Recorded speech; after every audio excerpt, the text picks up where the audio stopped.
Recordings are started on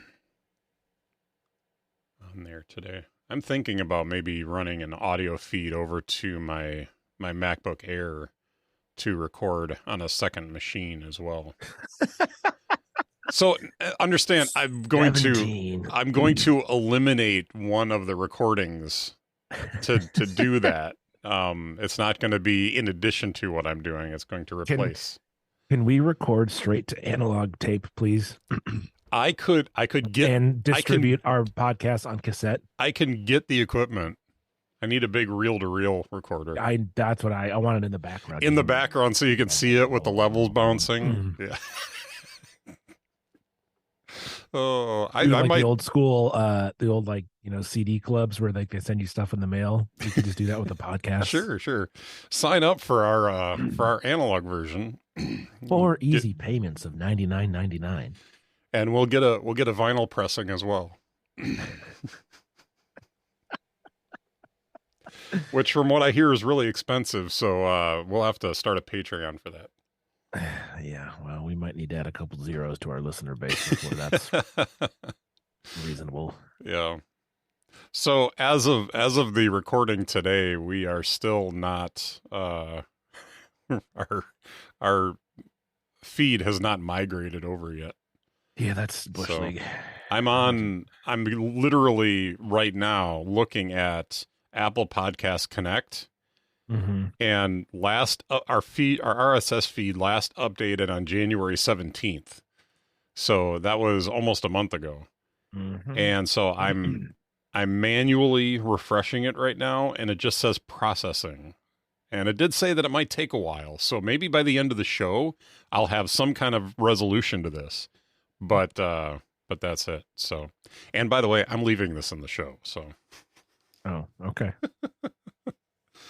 So what's going on today, Cam? Podcasting is going on today. Podcasting is some things that I will talk about later in the show are also going on. All right. What about you? Well, we got a significant amount of snow again the other day. I'm ready for spring.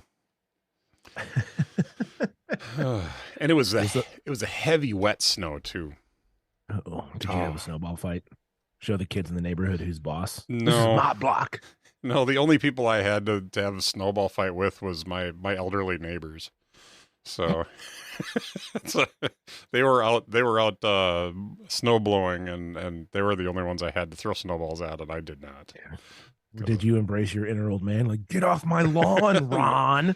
No, when they bring the snowblower over into my sidewalk, I'm not arguing with that. So. There's a lady two houses down from me that if the house in between us and us, we haven't cleared the drive yet, she will go all the way from the corner, because she lives on the corner of the block. She'll go all the way from the corner all the way down to, I have a little crosswalk right in front of our house. She'll come all the way down to that crosswalk and turn around and go back. And so she actually does part of my sidewalk for me when she does that. My neighbors don't do that though. So if my neighbors get to it first, then they just do their part of it, which is fine. I mean, with a snowblower, it doesn't take that much longer to do that little. I mean, it's literally maybe like 6-7 feet, so it's not like a lot, but every little bit helps, right? I love how accurately and appropriately named the snowblower is. Yeah. What does a snowblower do? It blows snow. Could be a snow thrower. Snow thrower, that is another word that we use. That is another term. So occasionally you hear snow thrower. Yeah. So that's like a lawn mower. It mows the lawn. We're a pretty simple people. We are. There was, I forget what his name is. He's a British comedian. And he was on Graham Norton's talk show, and he was talking about, English versus American English and how we've dumbed it down. It's like, in America, they don't call it horse riding. They call it horseback riding. Like, where else would you ride a horse but on its back? But yeah, we're so dumb, we have to call it horseback riding instead of horse riding. And he had like 20 examples where he was just ripping them off left. And I was like, Oh my gosh, he's right. It was so. Oh, I'll have to try and find it and see if I can't get it in the show notes. It was it. I mean, I was laughing so hard I was crying because it was like he is 100% correct that we have dumbed things down quite a bit Yeah. for our version of English. But anyways, All right. Well, give me that link and I'll throw that in the show notes. I've got a couple of follow-up items from the last show, and you had something that you wanted to talk about. So let's get to that. First off was we talked about Mosaic last week as I had just gotten my new M2 MacBook Air, and we talked about Stage Manager. So and I actually do you know about Screencasts Online? that sounds really familiar, but Yeah, so Don McAllister in from the Jolly Old England does the Screencasts Online stuff. He back in the day when I actually subscribed to this stuff, he it was just him, and he would put together videos on different apps and different things, and he would show how to do stuff, and it was like a really nice professional screencast of different things to help you to use your Mac well.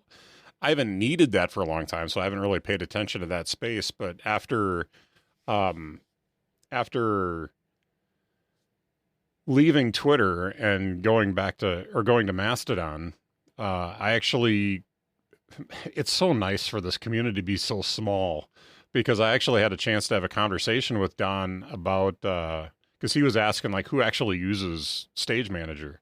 And so I was telling him about my use cases, and I said one of the things that I use that really makes it cool is Mosaic, and he hadn't heard of the app before, so he was going to look into it. I sent him a link, and he was going to look into it. I mean, it's a window manager for those of you who may have missed last week's show, but it really makes it easy to move your windows around or put your windows in different spaces on your computer screen.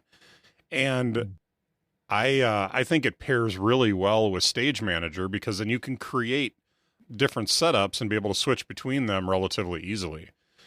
Why I wanted to put this into the follow-up for today is I did a little bit more digging into Mosaic and found the ability to customize the window sizes and create my own presets. So I now on my M2 MacBook Air have a preset that I have donned Stage Manager or what is it? Allow Stage Manager, I think is how I because when you blow up a window to a certain size, Stage Manager disappears off the side of the screen. I want my Stage Manager just to peek out just a little bit. So it's literally I think it's 53 pixels is what I figured out to be able to peek out a little bit from underneath the window that I'm using so that I can just go over and click it and it switches the windows that I'm using, and it works brilliantly. So I went into Mosaic and actually set up this allow Stage Manager to be full height. So it's 0 pixels at the top, 0 pixels at the bottom. And then I like my windows centered. So I've got it 53 pixels on both sides of the window. So it's as big as it can be, still be centered on the screen and allow me to see my Stage Manager piles or whatever they call them now off to the side.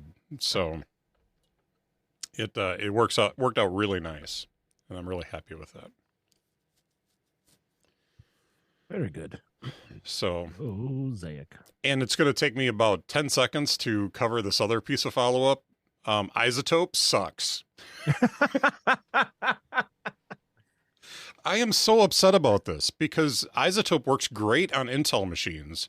I love using it. But then when I pull it up as a plugin in Adobe Audition to filter my audio, like it sometimes will filter it, but if I try to play the audio and be able to watch, which this is how you use it, and watch your watch the audio, as it's peaking in Uh-huh. different frequencies, and the analysis, be able to look at it. It locks up and just stops, and On your won't. MacBook Air. I'm on my MacBook Air. Yeah. It's the Apple Silicon. I'm sure it's the Apple Silicon Which compatibility. has, only been out for over a year and a half. Yeah, 2 years now. Actually, it was 2 years the end of this last year. Yeah. So, So so that's here, fun. here's one other little nugget that I didn't put in the show notes. Um, is I run Clean My Mac X on my laptop, actually on all my machines, and it has one of the little helper apps that runs in the menu bar, Mm-hmm. and every once in a while it'll pop up and say, "Hey, you're using a lot of memory right now. Would you like to free up some space?" You can click free, Yes. and it'll free up the space.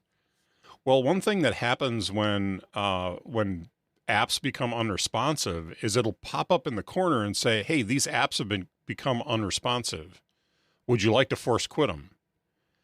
And what was really neat and useful is that when Adobe Audition and the Isotope plugin locked up, it gave me the ability to just quit the Isotope plugin, and everything worked just fine after that. Where Nice. I don't even think that if you open up, what is it even called? Um, oh, it's just the force quit applications feature on the Mac. Uh-huh.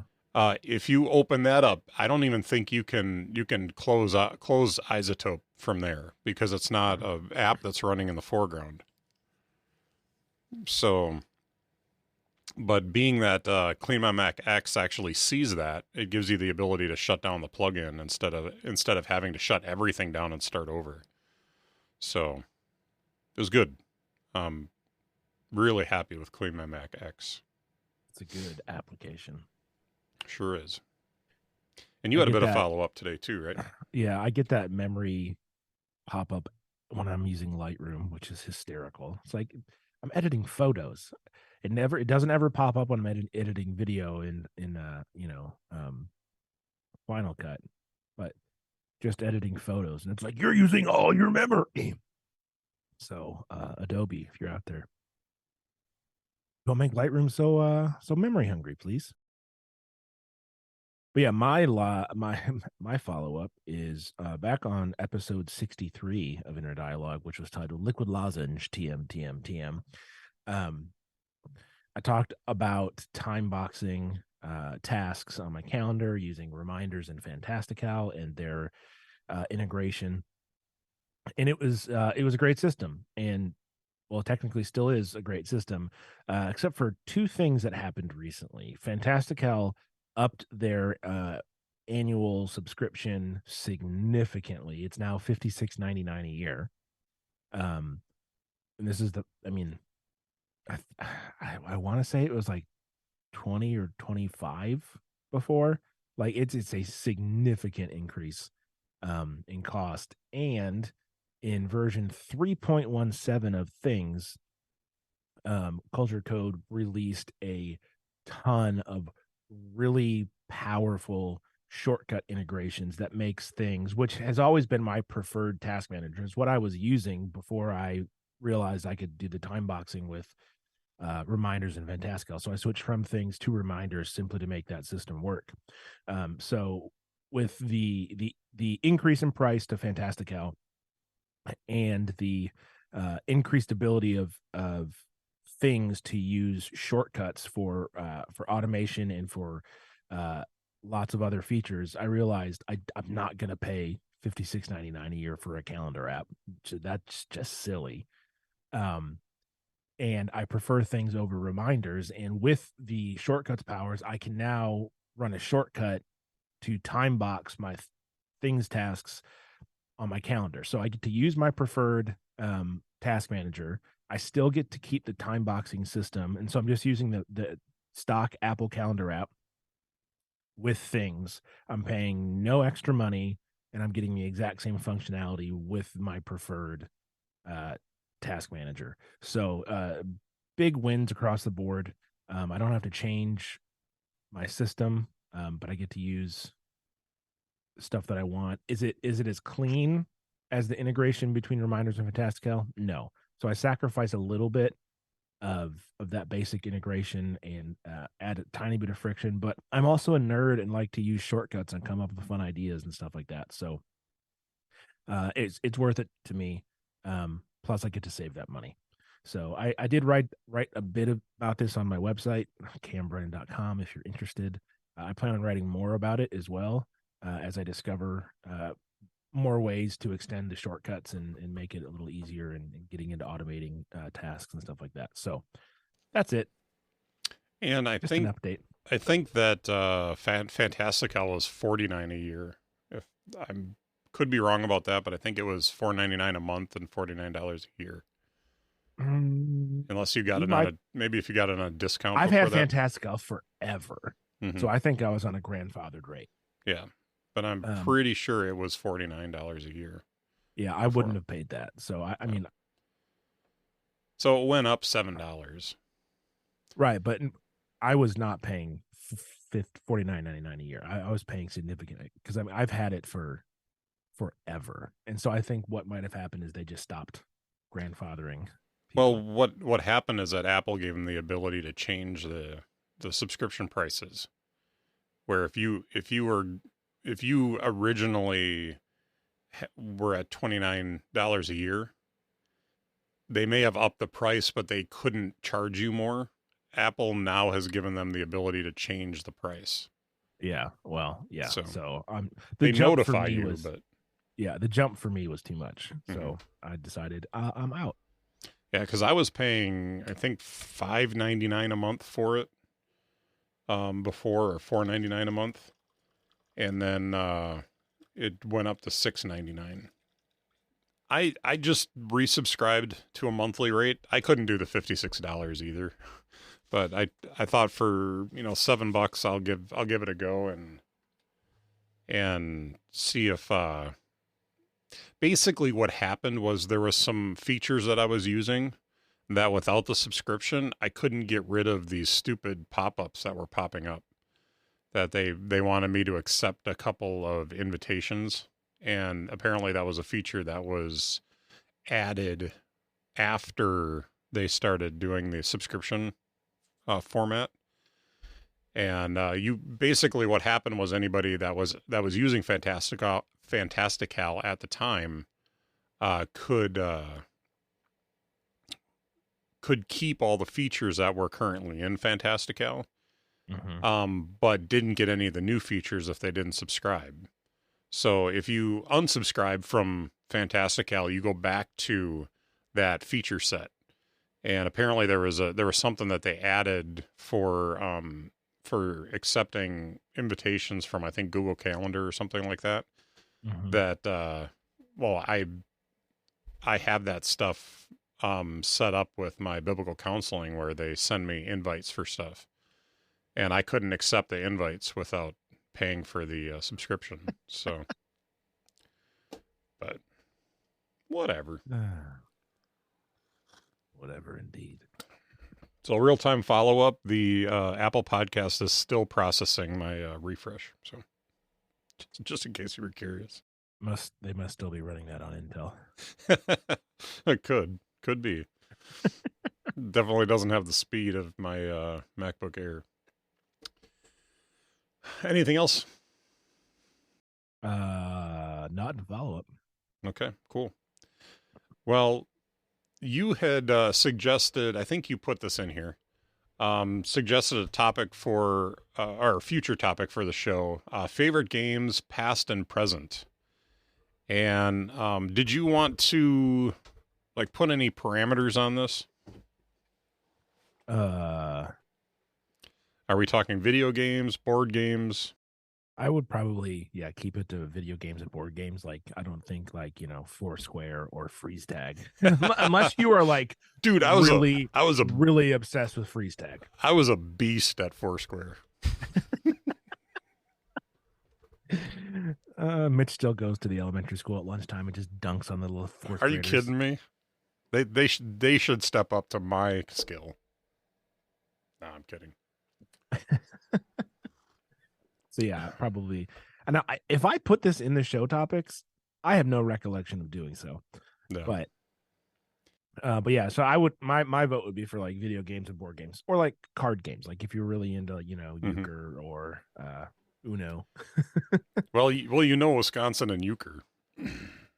Apparently, euchre's a thing up here. I've only played it a few times, but It's yeah, my parents and their friends were obsessed with it.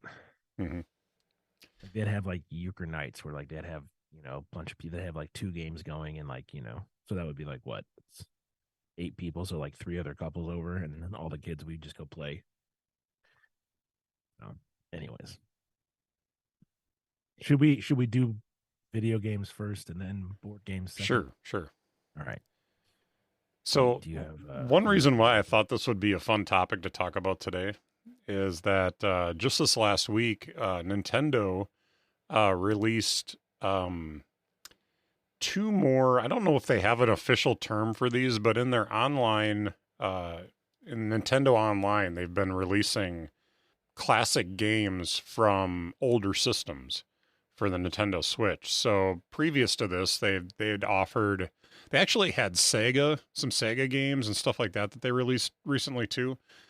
But the big ones were they originally offered the NES games, so your original Nintendo. And honestly, that is the first time I ever played through Super Mario Brothers was on there. I never had a Nintendo system when I was growing up, so but I like that game. It's a fun game. And I just beat it not that long ago, maybe in the last year. So that was fun. But they also have the Super NES, and they just added the Game Boy and the Game Boy Color to the catalog. So the only difference is now used to be able to get all of those through the $19 a year Nintendo Online subscription. You now have to subscribe to the Nintendo Online Plus expansion pass to get everything, and that's $49 a year. I was playing a little bit of the original Tetris on the Game Boy a little earlier. There is one game missing that I'm kind of bummed about, and they may add it later, but the original Super Mario Land on the Game Boy isn't in there. I've played that game through so many times on the original Game Boy. It's almost ridiculous. And I have my original Game Boy right down on the shelf down here. It still works. I put batteries in it every once in a while and fire it up. It still works like it did when I was a kid. So man, they don't make them like they used to, I right? sure don't. I should figure out how old that is, and maybe I don't want to. I don't know. But I would be willing to bet it's in the ballpark of about 30 years old. So probably a little bit older than that because I think I got it right around when I was like 10, 12, 13 years old, somewhere in there. It was definitely in my early childhood, and I'm 46 now, so it could be like 36 years old. So, I but never had a Game Boy. one of my favorite devices that I had growing up. So if we're gonna go old school, I had an SNES growing up, Super Nintendo, and then I got a 64, and I don't know, Mario RPG on 64 on N64 was a pretty legit game. Me and my friends played that a ton, and of course Mario Kart Hmm. for Nintendo 64 was. I would still play that if I had my 64. It was just super fun. You had like the races, and then you had like the battle, squares where like you would just it wasn't about winning the race, it was about taking everybody out. Um, and I had a Sega Genesis too, and I was obsessed with Sonic the Hedgehog and Sonic and Knuckles.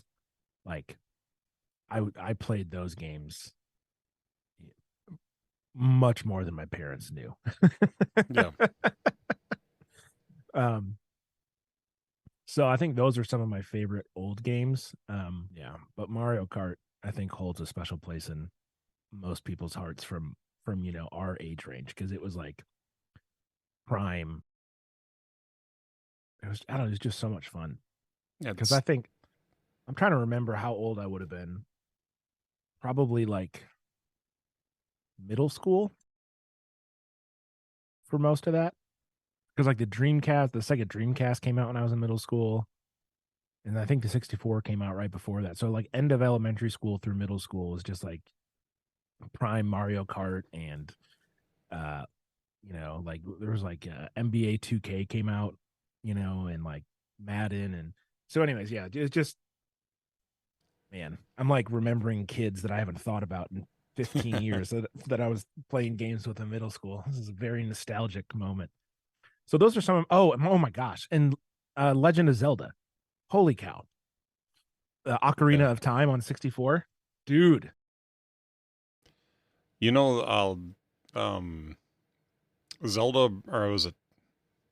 I don't know I don't remember what the official title of the game I is. don't know, it's Ocarina of Time might have been Super Nintendo. Sorry. Anyways, carry on. Yeah, My apologies. but the Breath of the Wild was the first time I ever played a Legend of Zelda game. I don't think I played that one. Yeah, it's amazing. Yeah. Seriously, I can go back into that game and spend so much time playing because there's so much open world stuff that you can do in it. Mm-hmm. And I beat the game, and then I went back to like my previous save and went back in because it wouldn't let. It's supposed to let you after you beat the game, like continue to go on to do side quests and stuff like that. I couldn't figure that out, so I uh I just dialed it back to my previous save and was running around. I haven't done the Trial of the Sword yet, and I have the expansion pack for that. So eventually I'll go back and do that. But anyway, Atari 2600 was actually my first the first video game machine that we ever had in our house. My parents bought it. My mom was obsessed with Burger Time. I don't know if you remember if you know Burger Time, but No, the only thing I know about Atari is Pong, and that's yeah, I think Pong there was a Pong like game that was bundled in with a bunch of other games, and I don't remember the titles. I think my parents still have the system at home. I should check with them and see. I'm not sure if it works anymore. uh But there was like a bundle of like combat games that you could get, and I think there was a Pong like game in that. But the 2600 had that game, and then notoriously the ET game that sucked. That was like the worst game of all time. I've actually played that game, and it was pretty bad. There was a Star Wars game where you had to take out. It came out around the time of Empire Strikes Back. I think it was just Star Wars: The Empire Strikes Back. But you had to take out AT-ATs, and I remember playing that a lot. Trying to think of the games that we had. Burger Time. Donkey Kong was a big one uh on the original. Oh yeah. no, not Oh Donkey. man, Was it Donkey Kong? the one where you're Mario and you have to run across the things and dodge the Yeah, I don't barrels. think it was. I think that wasn't that an NES game? Well, I I think don't originally remember. it was an arcade game, and then it got Yeah, ported to. but there were so many knockoffs with Atari games that were very similar. No, Mhm. Burger Time was similar, but what it was is you were jumping around, and if you can imagine, there were different levels of like racks, sort of. They were Uh-huh. just lines on the screen that indicated something. But you had this little dude that was dressed up like a chef that had to run around and on the board and knock down all the ingredients in order of a burger. And so you had to make like five burgers at the bottom to beat the game, but then there was like things that were trying to get you while you were doing it. And yeah, my parents would fire the system up after we went to bed and play this. Which I didn't find out until later, but you'd get up to go to the bathroom and be like, "Mom, Dad, what do you, oh." what are you doing? But it was good. So those were my first two systems. And then I got my first PlayStation. I think it was probably right after I graduated from high school. I think it was one of the things that I got from a big check that I received from work, because I worked a whole bunch. Long story, but I got this nice check from work, and I thought, you know what, I'm gonna go out and I'm gonna buy me a PlayStation, and man, that just opened up a whole new world to me. Uh-huh. So it was good. I remember my dad came down. I had it down in a little living area down in the basement that I kind of created for myself, and I had my dad came down to play Madden with me one time, Nice. and it was third down. I remember it perfectly because my dad got so mad at me. It was third down, and I called a run play, and of course I'm it's like third and 15 or something like that. So my dad knowing how football is supposed to be played, calls a play because he played in high school.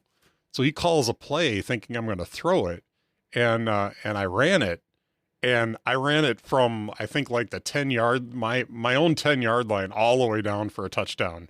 He got so mad at me, like he threw. He's like, "How you don't call a run play on third and 15?"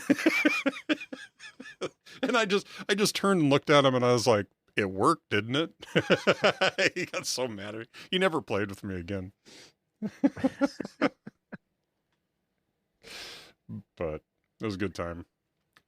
So yeah, PlayStation 2, or no, it was the original PlayStation, and the girlfriend I had at the time, her dad was an engineer at Ford in the SVT program, so like all the souped up, like the Mustang Cobra SVT and like the Ford Lightning and just the racier versions of the car. He was an engineer, and so he would always bring home like the fancy cars, Hmm. the souped up Fords. Like, I mean, Fords aren't fancy, but like the sporty versions of the vehicles. Uh, and so sh my girlfriend at the time is the one who got me into cars, which is just, I think, kind of backwards from most Hmm. people. But she introduced me to Gran Turismo, Oh, I which love is a that game. very realistic racing game, Hmm. and I was hooked. I I logged so many hours in that game throughout high school and college. Like, I even have it on my PS4 now, the Hmm. latest version. I don't play it because I don't play video games very much anymore. Um, but it just, whenever I do get into Gran Turismo now, it's like it just brings me back to like oh my gosh, the cars that I would build, and Hmm. like 1,000 horsepower Nissan Skyline, just like crazy stuff that I would never be able to do in real life because holy crap, it would be expensive. All right. Um, but like I got so hard into cars for a couple years in high school, and then I realized how expensive they were Yeah. just to get, let alone to hot rod or soup up, right? And then I was like, oh look, guitar, that looks fun and much less expensive. Yeah. And I've been playing guitar for 20 years now. So Yeah. but So yeah, Gran Turismo is that's easily top 3 video game of all time for me. yeah, I think it was Gran Turismo 2 that came out on the PS2, if I'm not mistaken. And that was the game that was my gateway into the Gran Turismo games. Mm-hmm. And I just remember seeing a cheat online. Or was it online? I read it somewhere, and we didn't have online yet. I read it somewhere where you could do this thing where no, it was online. It was the beginning of the internet, so it's probably on dial up. But I read this somewhere that you could take and you could set it up. You could set it up the game so that when you could set up your right, I was like your left analog stick as your steering stick, and your right analog stick as your gas and brake. Uh-huh. And if you started the oval track, and then you took a rubber band and rubber band the two the two joysticks together, you could set it down and walk away. And I would do that because it was like 100. It was an endurance race, so it was like 100 Uh-huh. laps.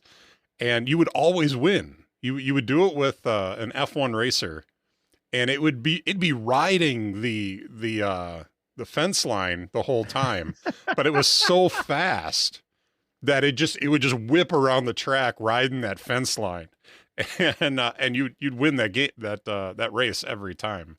So I earned so much money doing that because it would take an hour. So I would just set it up and let it run and walk away and come back an hour later and collect my winnings. And it's like, if you needed money, that was the way to do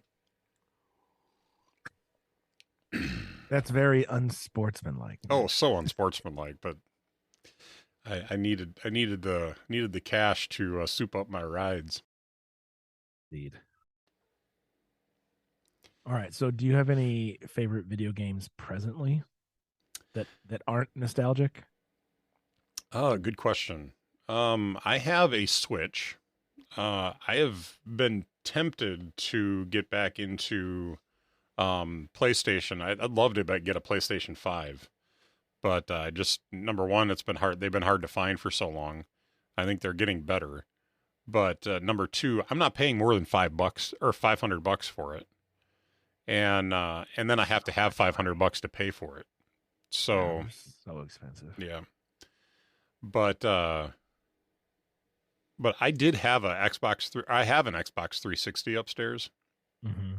And there was a lot of cool games for that. I always really enjoyed any of the snowboarding games like SSX. Oh my gosh, man, I loved forgot about that game. Yeah. SSX Holy 2 cow. I think was one of my favorites. Oh, I completely forgot about that. Yeah, that was before they got all ultra realistic with their games.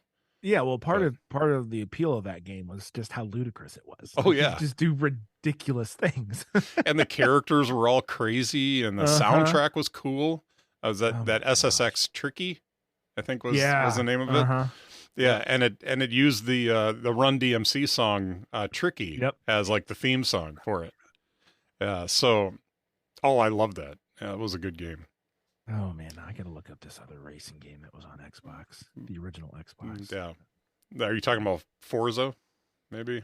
No, I don't know how far back you're going. It wasn't very realistic. Okay, I did really enjoy the Halo games. I played Halo 4, I think it was, and really enjoyed that game. As far as like right now, Breath of the Wild, I haven't played it in a long time, but it is so good. I got back into. I was able to get a really good price on the Assassin's Creed Enzo collection, and so I've been playing back through. I think it's Assassin's Creed 2. The graphics are pretty rough, but beyond that, it's a cool game. When I went out with COVID.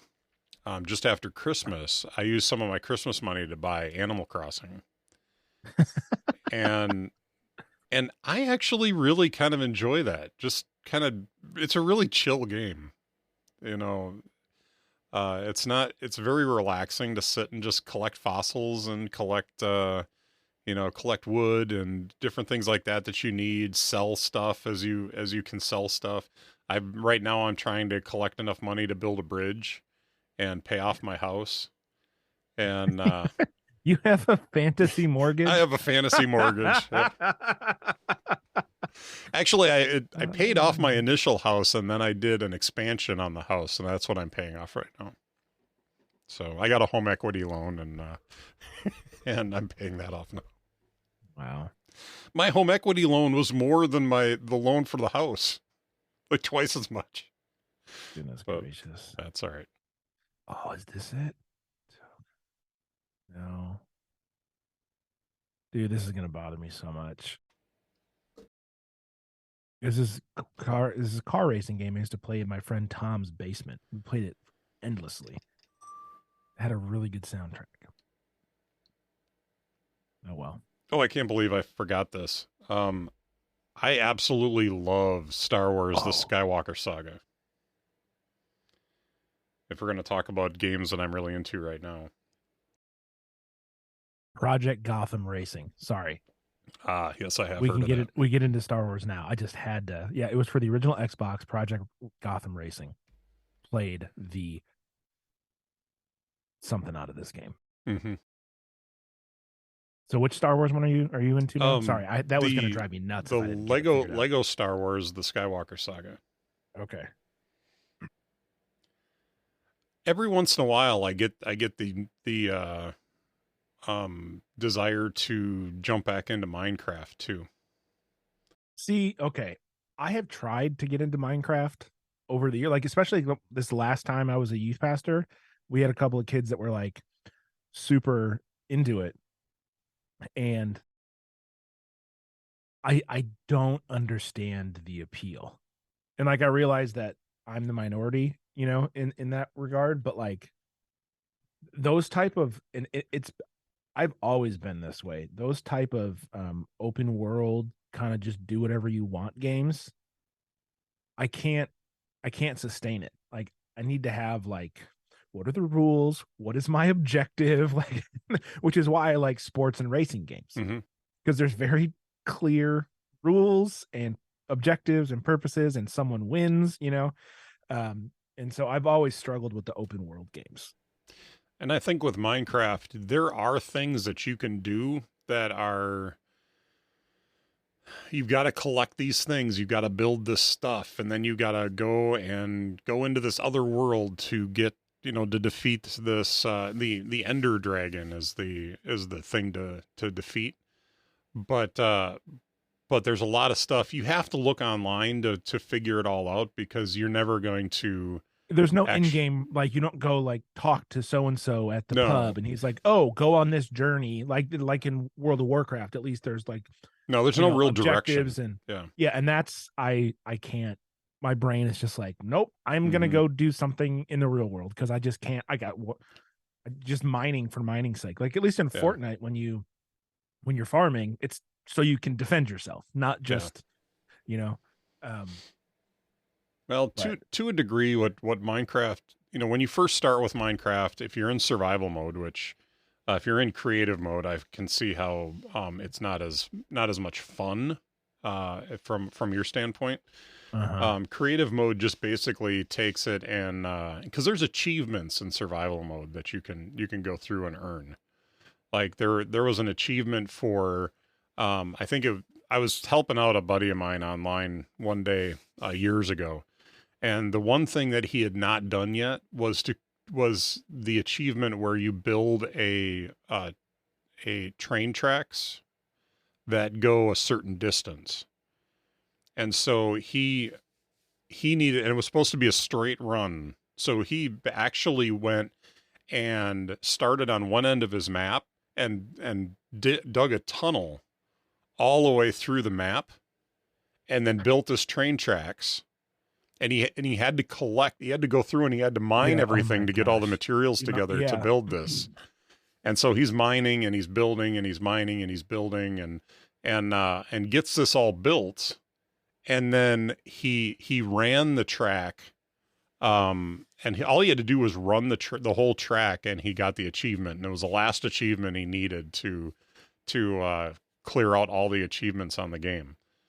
And so he had us there, and we were all checking it out, and it looked really pretty too, which was funny because he didn't just build the track in this like hole. He had lights running the whole length. He had the walls all built with real nice materials, so it looked That must nice. have taken It had to have forever. taken forever. Yeah.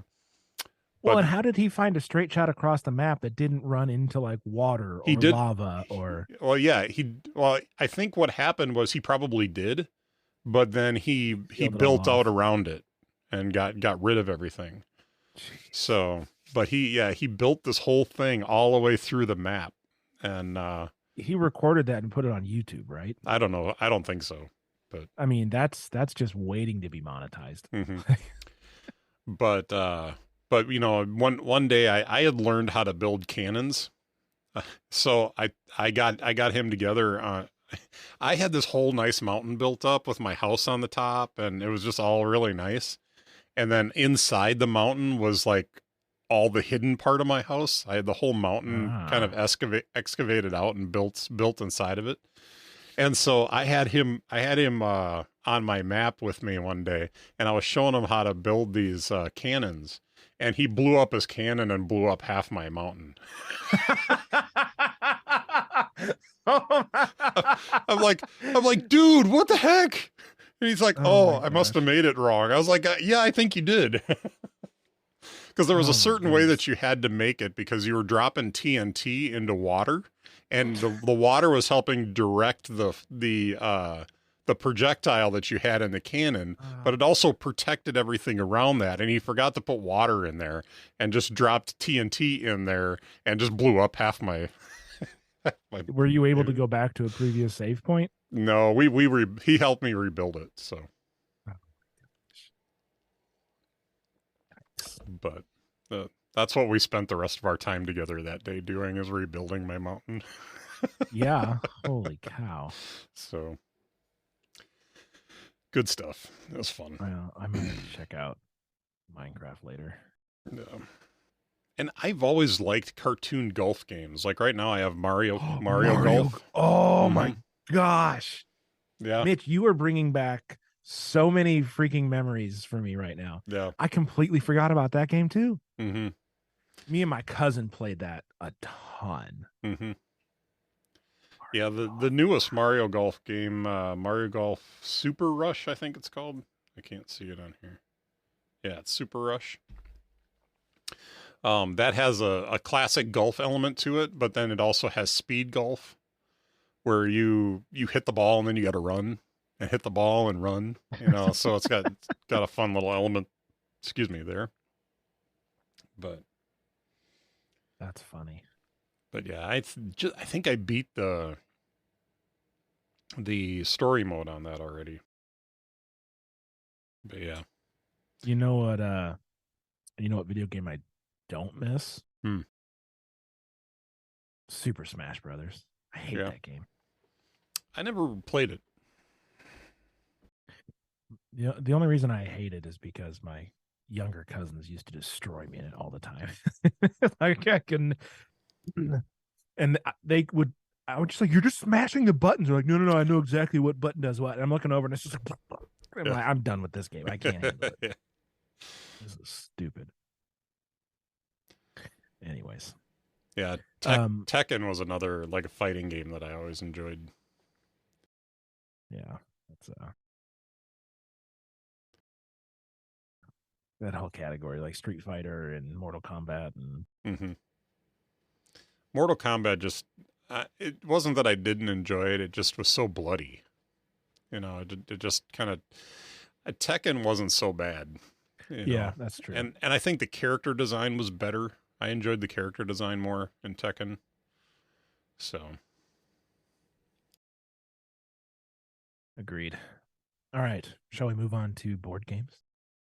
so bridging the gap. Ooh, Um, I am an old man. I love playing solitaire. And if there's a recommendation, if you have Apple Arcade, there is a game on Apple Arcade called Solitaire Stories that the premise of the game is kind of silly. It's you're playing solitaire to like accomplish things in the story. But if I just skip past the story elements because to me, you go into a story and you have to like complete so many solitaire games to get through the story. And so I kind of just take it as a badge of honor that I got through the story. I don't even care what the story was. But they recently started doing events. So they have an event going on right now that is their Valentine's event. yeah. And it has a countdown timer on it that shows 4 hours, 12 minutes, and I'm sorry, 4 days, 12 hours, and 51 minutes left on it. And I'm trying to remember where I am in the event. I'm almost done. with this event. I've got three more. I got three more levels that I have to complete in that event. I don't know if you can see that, but there's Yeah. three more levels that I have to complete, and then I'm done with that event. But the reason that I like this game so much is it is the most beautiful solitaire game I've ever played.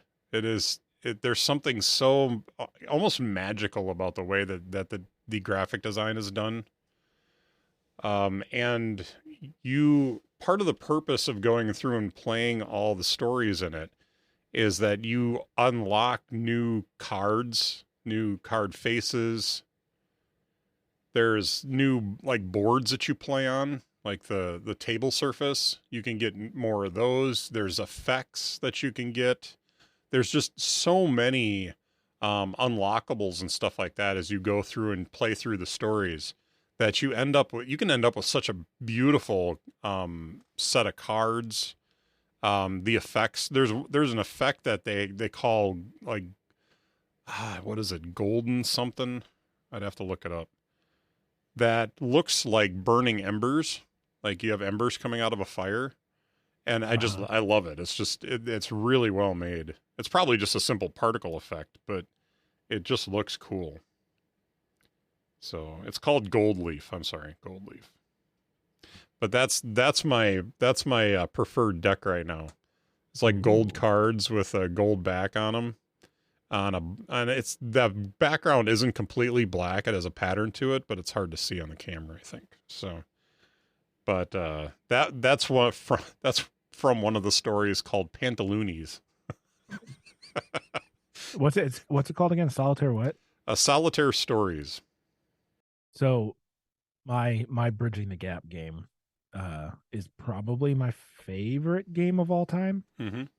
and it's called Hearthstone Yes, I've by played Hearthstone Blizzard. before. I like it. Yeah. I play it every single day. Usually on my lunch. I'll sit down at my kitchen table, have my lunch, and then my iPad right in front of me, and I'll play a couple games, specifically of the Battlegrounds mode. Um, and I just really like it. Mm-hmm. So for those out there, you should check it out. Yeah, I've played it before. I enjoyed it a lot. I think I just lost interest in it after a while. But I think I've been playing it for like 7 or 8 years. Like mm-hmm. it just it checks all the boxes for me in my brain. I don't know if I have that on here anymore. If we're going to talk about iOS games, there's a couple other ones too that I really dig. In arcade, mini motorways Yep. is awesome. Mini motorways and mini metro Yeah, are both good. I prefer mini motorways over mini metro personally, but I haven't played that in a while. I'm gonna have to download that. yeah, one too. mini Come on, motorways. Sorry, mini motorways is just to me it. I guess maybe I've just played it more. I think maybe if I went back and played the other one, I would probably enjoy it as well. The other games I really enjoy. There's one other game that I've got on my iPad here that I really enjoy. That is an Apple Arcade game. Is it's I'm brain farting, so I can't remember what it's called right off the top of my head. So I'm loading it up because, of course, it doesn't tell you right on the screen what it is. Come on, get through the opener. Oh, the Alto games. Oh yeah. Alto Adventure and Alto's Odysseys. Yep. And then the one that they have for the Apple Arcade is Alto's Odyssey, the Lost City. So there's some of the achievements and stuff like that you get can only be achieved in the Lost City, and so you have to get to the Lost City to be able to get those achievements. So that's always fun. All right, I'm gonna put that away now. I think one of the things that we should talk about is like gone but not forgotten games. I don't know if you have any like that, but we can let's do that now, and then we'll get into board games. But is there any games? I have one in particular that drives me crazy to the point where I almost wanted to learn to code just to make this game or make a version of this game because I miss it so much. But do you have And anything that like is, that? well, what's yours? I want to know now. So, there's a company called MotionX. Do you remember MotionX at all early on? They have a Mm-mm. navigation app and they've got some other apps. Basically, they stopped creating their games because they decided to go corporate and make a bit more apps that they could monetize better. Mm-hmm. But they made the original poker dice game that was just a dice game for playing, dice poker. And then they created one called Poker Quest. I miss this game. Poker quest, poker quest. It is so good. It was so good at the time. It I've was never heard of either of I these. could sit and play this game. Literally, I could play this game for hours. And all it was you were making your way through the Greek god, or I'm sorry, the Egyptian gods. So Okay. you would play Egyptian gods in poker dice, which makes no sense, but track with me. You would unlock new dice that you could use. You would unlock new little tables or whatever you want to call them that you would roll the dice on. It was just a cool game for being able to constantly be unlocking new things and moving through a storyline. Mm-hmm. So you were going through and you might be playing Horus and you beat him, you finally overcome him. And once you get over a certain dollar amount, you overcame him and you went to the next temple and played the next god until you got to a certain dollar. You had a certain dollar amount saved up or Mm-hmm. won, and then you move on to the next one. And I just love this game so much for just you could play it for 5 seconds or you could play it for hours. You could be standing in line waiting to get into a movie or whatever and just sit there and roll the dice. And you could roll the dice two ways. There was a button on the screen, or you could just shake the screen and it would roll the dice. Or you just shake it. And it was so much fun to just like dive into that, roll the dice, play a little poker game, and then you could put it back in your pocket and you were done. Or you could sit down on the couch and sit and play for an hour if you wanted to and work your way through, whatever whoever you were playing at the time. My vision of the game, if I were to create it, is I wanted to do a sci-fi version of it that you would play through whatever you decided to do. I hadn't really thought through that much, but then I wanted to open it up to online play and have some kind of like money structure that you could play. And I don't know if necessarily. I suppose I could have opened it up to in-app purchases to be able to purchase more. Find whatever whatever the currency I ended up being. Mm-hmm. You could purchase more currency or whatever to play on through the game, but it would always come down to, hey, I want to roll a quick game, or I could sit there and roll several games, or whatever, and it just was a nice casual poker dice game. And maybe you'd do tournaments, and maybe you could put together tournaments if somebody wanted to sit down and play for an hour, and they could play through a tournament. Does sound nice, doesn't it? It'd be it you know it, I don't have the ability to do it myself. I just have the idea and what I would want it to look like. Mm-hmm. Um, and I don't have the money to hire people to do it. So, but I think it would be a really fun idea. And you know what? If somebody stole that idea from me and went out and made this, I would play your game. I'm just saying. And I'd probably spend some money in it. So, Nice. anyway, Uh, yeah. I'm trying to think. There's games that I played on the iPad back in the day that no longer are supported. You can't get them in the App Store anymore. And they were iPad versions of board games like Settlers of Catan or Hmm. Carcassonne or Puerto Rico. Because those are games that I really like to play, but like I didn't necessarily have friends that wanted to play them, nor did I own them, right? And so uh I would play them on my iPad, and like I play Risk on my iPad now because I don't have anyone that wants to play Risk with me. Uh, and you can get all of like the expansion packs or the extra maps and stuff like that. And so there's a couple of like really fun old school board games that I used to have on the iPad for when I wanted to play, and I was by myself that no longer uh, exist on the iPad. So it is what it is. Cool, cool. But I never played any of those dice games. Yeah. Not a I'm not the kid in the corner in school, like, gambling like you were, obviously. Oh yeah, hardcore. I I asked for these for Christmas and I got 2 sets of them, but I got poker dice. So I've they, never even heard of poker dice. yeah, so it literally, I mean, you can see that that's the jack. Uh-huh.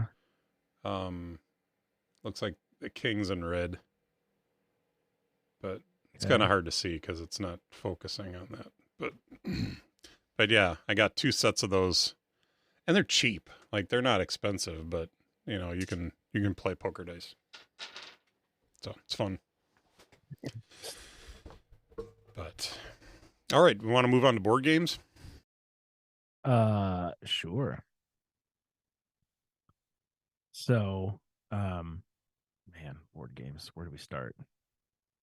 Uh Risk has and always will have a special place in my heart. Uh I do enjoy it quite a bit. I used to play that all the time with friends growing up. And then when I was a youth pastor in Kansas, there was this group of like 3 or 4 of the high school boys that were obsessed with Risk. And so I would go play with them, and they never beat me in the 3.5 years that I was there. They never beat me because they didn't understand that Risk is a numbers game. Mm-hmm. And they would spread themselves too thin, and I would just be patient, and I would hold and I would hold and I would hold, and then I would just wipe them off the map. Yep. And they never, and I was like, I even told them, and they were just too like, no, I gotta take, like, you can't win the game on the third round. You have to, like, anyways. Yep. So I could never find anybody that would sit and play that for hours with me. yeah, it is, yeah, you need to have the right disposition for a game like that to be able to, Are you into Civilization then? The like the computer Civilization game. games? Yeah, the computer game. I was when I was younger. Um, I probably haven't played Civilization in 10 years. Yeah. But I mean, for a while, yeah, like those whole world building games I was into for sure. Like I remember playing Civilization on my grandpa's computer because the computer that we had wasn't powerful enough to run it. Mm-hmm. So, and my grandpa always had top of the line computer at his house. And so I would go and I would sit at his computer in his office and play on his PC.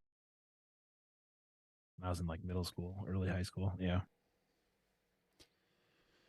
So So a lot of the games that I grew up with were like kind of your standard. I never really got into a lot of the like the Catan, the Settlers of Catan and stuff like that. mhm. Which I'm assuming it sounds like you enjoy those. With the right people, which is Yeah. why I generally preferred to play it on the iPad. Yeah.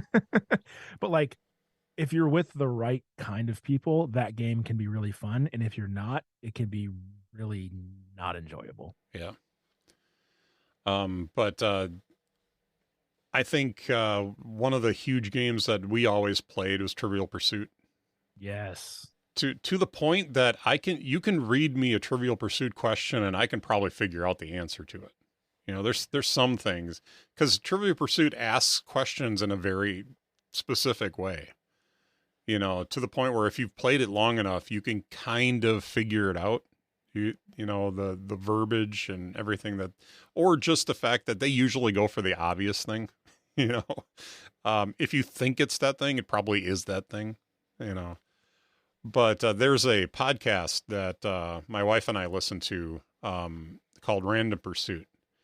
It's on the Incomparable Network, and they do a thing where they combine a bunch of different Trivial Pursuit games, and then they have a point system that they develop to and kind of a different way to play it. But we will do something similar to that sometimes for a party game. But if my wife and I sit down and play, it frustrates my wife to play Star Wars Trivial Pursuit with me, as you might imagine.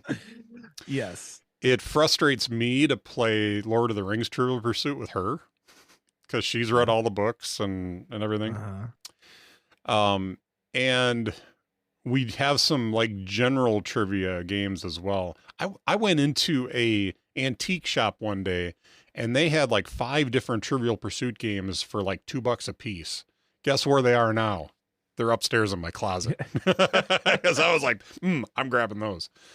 So now what we do is we will select a board that we're going to play on, and then we will grab like 5 or 6 different Trivial Pursuit games, and then we will roll a dice to decide which version that or what deck that we're choosing our card from, and then we'll roll the dice again for how many spaces we move on the board. And then so this way we don't end up that way I can still get some Star Wars questions. Just it's not primarily Star Wars questions. And my wife can still get some Lord of the Rings questions, and then we get a bunch of general questions as well. So that's very clever. Very clever. Another one, do you know the game Sequence? That's one that when my parents come, they really like to play that. So it's always my wife and I against my mom and dad. So, because you pair up in those games a lot of times, and it makes it more fun. So, yeah. For those of you who don't know what that is, it's basically a board set out with a whole bunch. It's basically all the cards and 2 decks of cards, and then you get so many cards, and then you get like little chips. And you've got to get 5 in a row on the board with the deck of cards that you have in your hand, and you get new cards each time. Now, I don't know if it's part of the rules, but it's definitely the way that we play. Is if you don't grab a new card before the next person plays, you don't get a new card. So if you start with 7 cards in your hand, and like my mom's next to me, because my mom can be pretty ruthless about this during the game. Like if I don't grab a card right away, she'll go right away. And then I've got 6 cards left in my hand, and I can't like draw another card. So, it's kind of ruthless, but yeah. So there's some party games that I wouldn't necessarily qualify as board games. They're more, but I mean, they are physical, right? And so Exploding Kittens is always a ton of fun, especially if you have goofy people or people that are really competitive, like a good mixture of that. And that game's a ton of fun. And so the people that make that game have a bunch of other games that they make. And there are a few in particular that are a lot of fun. One is called Poetry for Neanderthals. I want this game so bad because I want to play it with my sister. It's like smack her at the club. It's so if you've played Taboo, then you know exactly what this is. There's a card that you have. In this case, you have two words. The top one is worth 1 point, and the bottom one is worth 3 points. And usually the bottom one is an add-on to the original word. But instead of having a list of words that you can't say like you do in Taboo, you're only allowed to talk in 1-syllable words because it's poetry for Neanderthals. Hmm. Uh, and instead of a buzzer, as Mitch has already alluded to, there is the no stick, which is an inflatable caveman club that you whack the person with if they use two or more syllables. And there is, at the end of the game, the winning team gets to pick a card, and it's like Gronk's words of love and sad, and it's Mad Libs. Hmm. And you pick at random, I think, like, depending on the card, like 3 to 5 of the cards that you won, and you put in those in the certain places, and then someone reads, Gronk's poetry, because it's poetry for Neanderthals at the end, and it usually is hysterical. Yeah. So anyways, that game is a ton of fun. And then there's another one that they do called Throw Burrito, and there's two versions. There's the normal version, in which you have two burritos they're about the size of a Chipotle burrito, maybe a little thinner, and they're like that really dense, like, foam. And it's a style of game where you each have cards, and you're discarding to your left and picking up from the person to your right, and you're trying to get certain pairs. And there's all sorts of different scenarios where, like, you have to grab it and chuck it at someone, or you duel. Or then the second version is the outdoor version, where the burritos are inflatable, and I kid you not, are like 3 or 3.5 feet tall, and like a foot and a half. And I mean, these things are massive. So those are some fun party games that we like to play around here. Yeah. Good times. There is an old game that probably a lot of people are not aware of, but you're familiar with Mad Magazine. Yeah. Yeah. So Mad put out a card game years ago. My mom has two versions of it, I think, or two, not versions, but two packs of these cards. And I think eventually my mom has said we're going to inherit those cards, but because they're hard to find now, and when you do find them on like eBay, they're $40 a box, but because they're so hard to find. Uh-huh. But this mad game is almost kind of a precursor or an older version of something similar to Exploding Kittens, where it's I would say it's almost a combination of Uno and kind of some of the Exploding Kittens ideas, as far as like having cards that do things that are unusual. So from the standpoint of Uno, it's all about getting rid of your cards. And you have like four different color cards. They're all numbered. So they carries the same, carries the same kind of idea as Uno does, that you put down the cards. You have cards that you can play to change the color, and different things like that. But what's different about the Mad card game, is that there's cards that do things that are kind of spiteful. So you have the Wild and Woolly card that you can use to give another player, or have another player take 3 cards off the pile.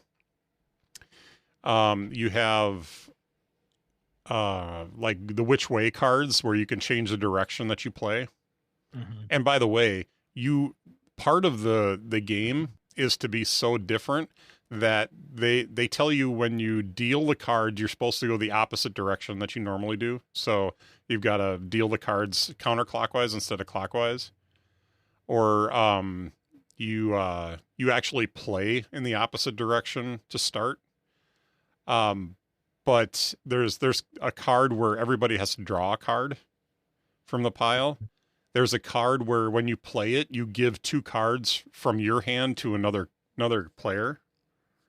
There's a card that you can play that ends the game, and everybody just, whatever points you have left in your hand is what you have.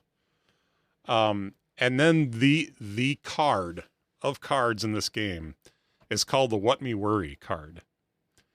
And what this card does is that if anybody plays any of these nasty cards against you, you can throw it out on the table, and now they have to do it.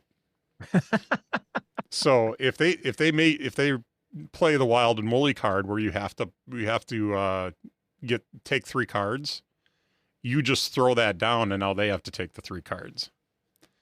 You use this card. There's only 2 in the deck, so you use this card very strategically. Because like another good one is there's a card where you exchange your hand with another player. So if you've got a huge hand and you have this card in there, and because you can collect like 10, 15, sometimes 20 cards if everybody's picking on you at the table. So if you get like a big hand like that, but you have the exchange hands with another player card, you just throw that card down and you hand them your hand, and then you take theirs. And so now, but if you have the What Me Worry card, you throw that down to block it. So, it's a kind of a self-defense card. So it ends up being really fun. Yeah, it sounds like it'd be a good time. But I had to bring that game up at least because it is a staple in my home. So I think there's a bunch more games we could talk about, but I think we've given the listeners many to choose from if they're not familiar with them. I mean, because I actually my delighting me is game related, so I'm gonna save those for that. Yeah. I will tell you that the probably, if there's a board game, if you want to call it that I probably enjoy more than anything, it would be chess. I think you've played chess. We've played chess before. Yeah, but to play together. Yeah, but it's, that game is probably the one that I've taken and invested the most time into. Also poker. I played a lot of poker. So I played a tournament a couple weeks ago, and out of 18, I was second. So I took down some pretty big hands in that tournament. You got to identify your sharks and go after them with a good hand. That's all I'm saying. All right. Yep. Well, you ready? What's delighting you today, Cam? Oh, I'm glad you asked. I have recently realized, and this goes, I think, into why Hearthstone was something that I play so regularly, is I have realized that the genre of deck building games is, oh boy, I love it. It is so much fun. So the first deck building game that is like a pure deck building, like physical deck building game that I played was Dominion. Are you familiar with this, Mitch? I haven't heard of it before. No. Okay. So Dominion's kind of, from my understanding, and there's going to be people that hear this and tell me I'm wrong, and that's fine. Dominion kind of is like the staple that like is like sort of the entry point for a lot of people into this genre. And there's a ton of other options out there that but the idea is everyone starts with a base set of cards that is your deck, and you use those cards to either buy resources that allow you to buy other types of cards. And so each game has their own currency and their own sort of different types of cards that help you either get more currency or get bigger cards. And the point is you're building your deck, and so you use the cards in your hands to get resources or other cards, and then they all go into your discard pile. And then when your draw pile is empty, you shuffle your discard pile, and now you have a bigger deck to choose from. And the whole point is you are trying to earn, most games it's called prestige points, some games it's called honor, but like there is something that you're trying to earn based on building your deck to achieve certain, sometimes it's quests, sometimes you're conquering monsters, sometimes you're buying resources. And the whole idea is that you have to strategically build your deck against other people to either block them or to just outrace them to get your, prestige or honor to the number that wins the game. And so I'm actually playing Dominion with some friends in 21 minutes here at the church. Um, so that is what the game that got me into it. But I recently bought a game called Moonrakers, which is the nicest game I've ever owned in my life. The like the coins in the game are actual metal.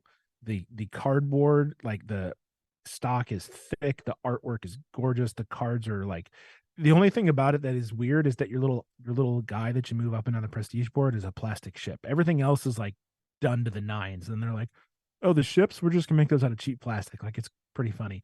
But the idea with Moonrakers is it's a deck building game, but it's also collaborative.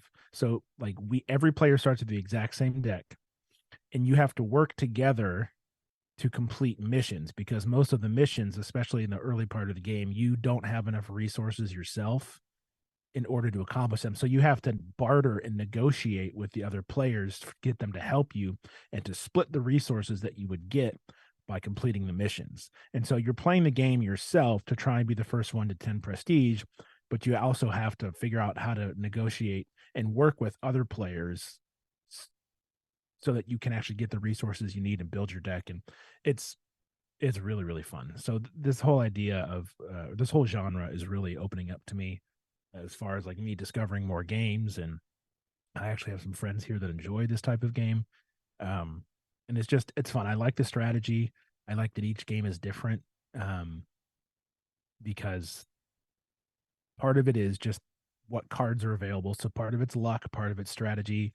And the replayability is great because of all the different strategy types and function cards in the decks. And like I said, each of the deck building games has their own take on the genre. And um it's just, I don't know, it I like the ability to think strategically and have fun and interact with other people. And it's it's just kind of my jam now, Mitch. I just like it.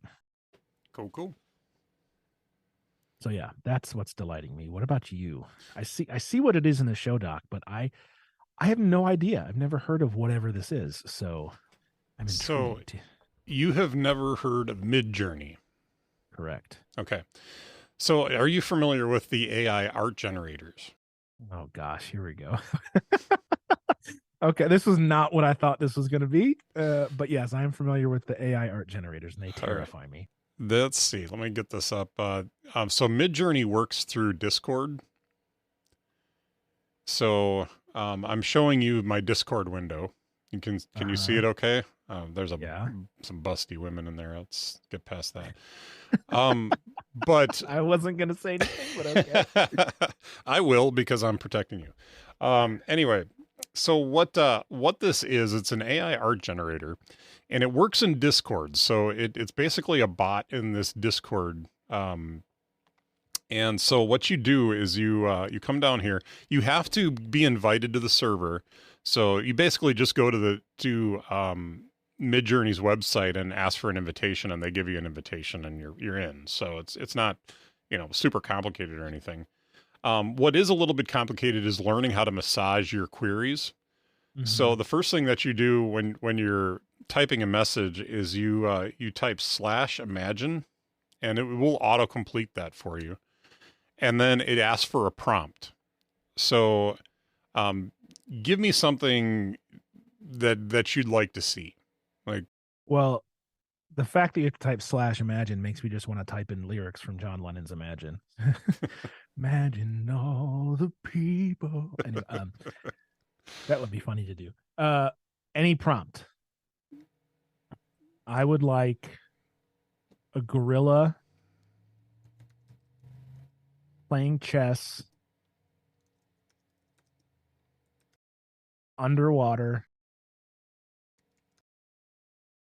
with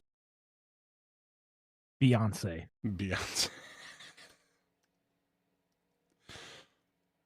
All right, and then they usually want some kind of style to do it in. So I'm gonna just say let's do it in realistic. which is what most of them do.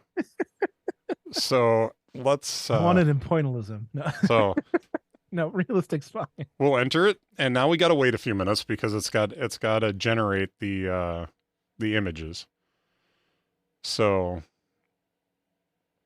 and you can, as you sit in the Discord, you can see what other people are doing. So here you can see a guy standing in front of a gate, and the prompt was handsome young man with his back at a gate of a monastery with a bag, evening, fantasy, steampunk, and photorealistic art.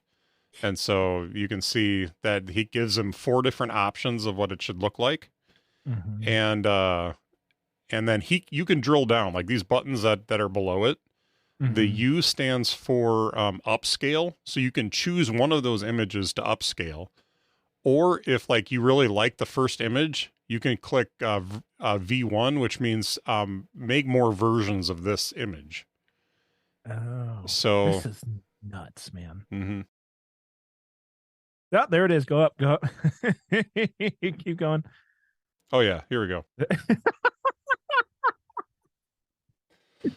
So can we put these in? Oh, absolutely. We'll put these on the show notes. But the Beyonce isn't quite Beyonce, but that's too funny.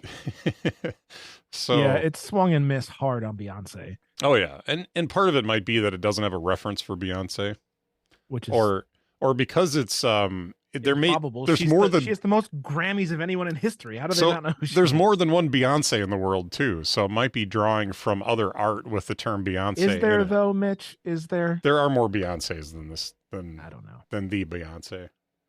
So, but that's too funny though. But yeah, so if we like one of these, we can upscale it. We can have it do more versions of it. I swear the first girl in the image there has a mustache. Yeah, well, in the second one, it's a chimpanzee. It is a chimpanzee. Which is just, that's not okay on so many levels. And it's an aquarium. So if you look behind it, there's like people behind the glass. Uh-huh.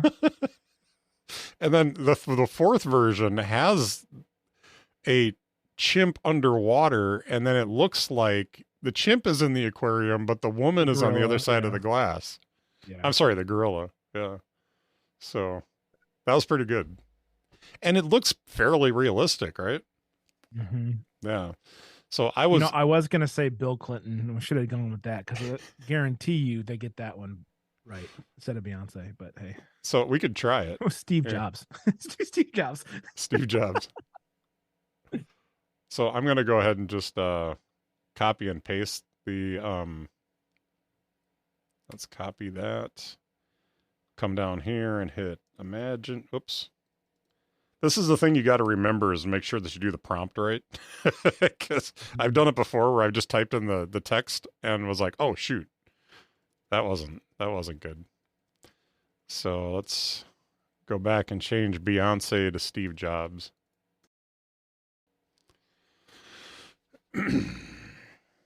There's a zombie Spider-Man. That's interesting. That's pretty cool looking though. How does it do this? Oh man. So what it's doing is it's creating art from other art that it draws from the internet. So it's using okay, it's screwed up, man. Go look at it. They already processed it. It's up a bit. No, it was processing. It's going to pop into the bottom here once it's done. Okay. I thought I saw some gorillas. No, there was. Here it is. Here we go. There's no Steve Jobs whatsoever. What the heck is that? Yeah. All right. Yeah. Well, there might be a filter on it to just say like don't put images of these people in here. Yeah.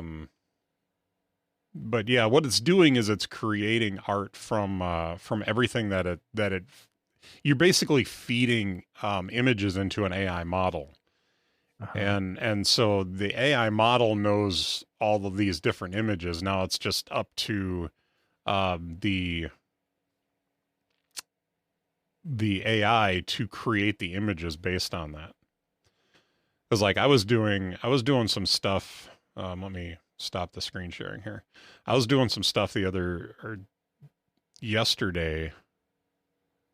Let me see if I've got, no, it's on my other computer. But it was, I was trying to create a bald man with glasses and a beard in Cyberpunk and to see how close it got to looking like me. And it wasn't bad. Like you can input your own pictures into it too. I haven't figured out how to do that yet in Midjourney, but you can put your own pictures in it and create from your picture. Because I've seen some of the guys do that.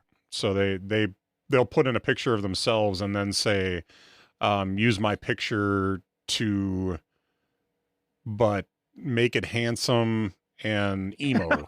and so it'll take the picture and what it knows about a handsome person, it will try to morph it into that, and then it will make it whatever style that they're looking for. So yeah, there's some really interesting stuff. Yeah, you can play at this for hours. And let me see if I can pull these up on my laptop here to show you, or on my computer to show you, because I think I have the ability to do that. I think it's in here. Yeah, so I got a bunch of them in this folder. Let me share my screen with you again so you can see them, but I'll try and put these in the show notes for the show, so you guys, those of you who are listening, can see them. But here, I'm just going to share my desktop so you can see it. And let's go back to Finder. So this is probably my favorite image out of the group that I had. Ooh, that's like you and Bryan Cranston mixed together. Yeah, that's pretty. And but, because it's cyberpunk, it's like it's got that really tough, gritty look to it. Which I am not really tough and gritty. Just so y'all know. But I thought that was pretty cool. Because our artwork is based on the Trinity symbol, being like a circuit board, I decided to enter that in, and I got that. Oh, can that be our artwork from now on, please? That is cool, right? It's super cool. Can we, but like, no offense to your artwork, but that's incredible. Yeah. And it's AI generated too, which is, are we allowed to use whatever they put out however we want? I think some of the what's the word I'm looking for? The legal ramifications of this stuff is still kind of up in the air. I think for a podcast our size, nobody's going to really care. Yeah. But I can certainly at least make this the show art for today's show, and see what happens. But it's good, because that is so cool, right? Yeah, it's pretty baller. I love the green neon ring too. Yeah. That's dope. And then these were all of the ones that it created from that prompt. So, ooh, I think you chose the best one. Oh no, I definitely think it was the best one. Yeah. But the couple of crosses that are on there are really cool too. Yeah. But oh boy. All right. Well, a whole new world. So this is something that that Alex Lindsay on MacBreak Weekly had talked a lot about. And he's been working on like really refining how he creates his images in Midjourney. But he'll tell you that, if he's got an idea or he's looking at trying to develop something, he will go into Midjourney and say, here, create me a logo with these things in it. And then it will pump out a logo. And I hadn't even thought about that. So then he uses that for getting ideas. And I see that in Midjourney every so often where people are doing logos. So if you guys look at the my website, I think it was the last blog post that I did, had one of the things that I created in Midjourney as the photo for it. And the prompt was Twitter logo, no more, slash, and then I put realistic. So if you look, it's a Twitter logo. It looks like a Twitter logo, but it looks like somebody slammed the bird down on the ground and it's got a little splatter and then it's got a little slash through the middle of it. And I ended up using that as the image for that blog post. Are you looking at it? Hold on. Trying to, yeah. If you just go to the main page of the website, you can see it. Yeah. But it did literally create the Twitter logo with a slash. Uh-huh. And then, it was very artistically done. I thought it looked really cool. But realistic was the term that I put in there to try and make sure that it had some realism to it. So, but yeah, so Midjourney is super fun. There's a point at which they talk about having to pay for stuff, and I don't know if it's like versioning off of specific queries or what it is, but there's a point at which that they ask for money for this, but it's not terrible, and especially if you're using it for a job or something like that, it can turn out to be really cool. So, and I'll include, pretty much all the artwork that we've talked about in the blog post or in the show notes for you guys to take a look at. So, yeah, there's some interesting stuff. Plus, it would be terrible to listen to us talk about it. Right. Without being able to see it. Yeah. Yes. Yeah. Well, cool. Anything else today, sir? Or are you just excited about going and playing Dominion? I am very excited to go play Dominion. Yes. All right, sweet. Well, if you have enjoyable. Yes. If you are looking for more information on us, you can certainly hit us up on our websites. I'm not going to give you the innerdialogue.show website today, just because we're in transition right now. But if you are looking for anything about me, you can certainly find my website at mitchcraig.online. And I'm probably going to post all of these pictures that I made in Midjourney shortly. So if you guys want to check those out, you can check those out shortly. If you were looking for Cam, where can they find you? CamBrennan.com. And then you also have, BrennanMedia.com or .co? So BrennanMedia.co. All right. So if you're looking for somebody to take pictures and video and something for an event that you got coming up, hit him up for that. So, Cam, it's been a pleasure once again. I didn't know what we were going to talk about coming into it, but I thought the show turned out fun, and sure did. Like thinking back on all of the games that we once loved and still love. So very cool. Indeed.